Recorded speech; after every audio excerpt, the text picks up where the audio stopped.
Germany is giving you more flexibility at work, while the job hunt gets tougher and rent hacks get riskier. On 30th January 2026, unemployment was reported back above 3 million. And on 28th January 2026, the highest civil court made a clear statement: you can't profit from subletting your rooms. Jobs, hours, housing, all moving at once. Let's start today's video. The job market first. In January, there were 3.085 million unemployed people, 177,000 more than in December, and the unemployment rate was 6.6%. At the same time, open vacancies reported to the employment agency dropped to 598,000, which is 34,000 fewer than a year earlier. And just a few weeks before that, the head of Federal Employment Agency said there's only little dynamism and pointed to a job finding indicator at 5.6, calling it so low as never before. Here's what this means for you. Plan for a longer search and stop quitting early. Keep your current contract until the next one is signed.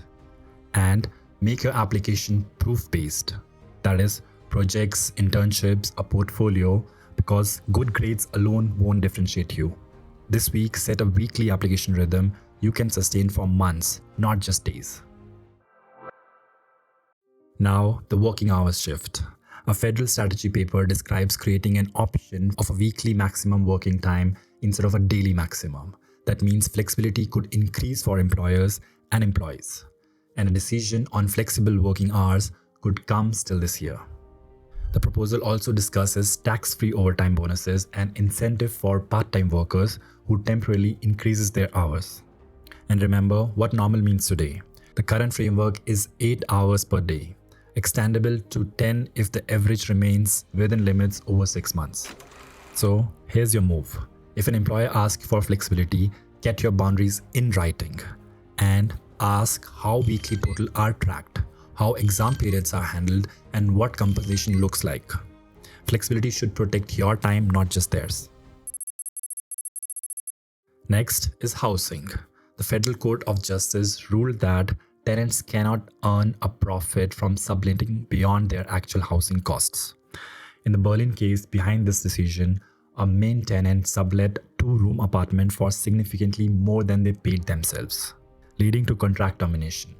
Even if the subtenant acted in good faith, experts warn they could still lose the room if the main lease ends. Let's zoom out and the pressure becomes more clearer. Condo prices rose 3.8% year-on-year at the end of 2025.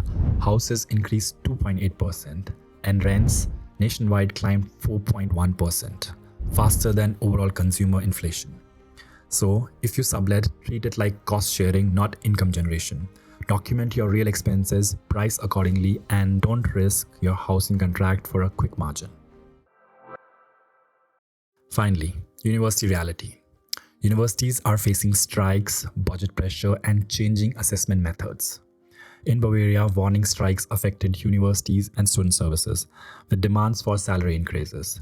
In Hamburg, political leaders suggested reducing admissions due to difficult financial situations, while university leadership warned this could cause long-term structural damage.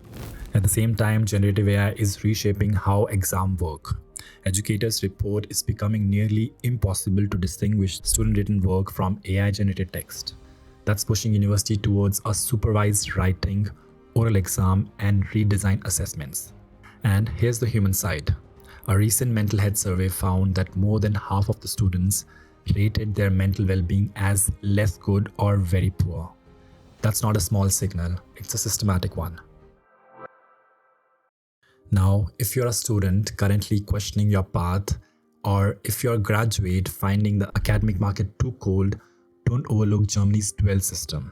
The strategic move here is to look at specialized Ausbildungen in technical or green energy fields, where the shortage is actually real. Transitioning into a practical qualification right now might actually be faster route to residency and a stable paycheck, rather than waiting out a recession with a master's degree. If you're ready to make that move and want to know exactly how to navigate the application process for Ausbildung, make sure to check out my dedicated video here on how to apply for Ausbildung in Germany right after this. So when you step back and connect everything, the message becomes clearer. The labor market is slower, working structure may loosen, housing risks are higher, academic paths are evolving. So, move early, get agreements in writing, and stay flexible without losing direction. That's your competitive intelligence for Germany this week. If you want weekly insights that turn Germany news into career strategy, make sure you subscribe to the channel and tell me in the comments. What's your biggest challenge right now? Job search, housing, or choosing the right study or training path? See you next week. Tschüss.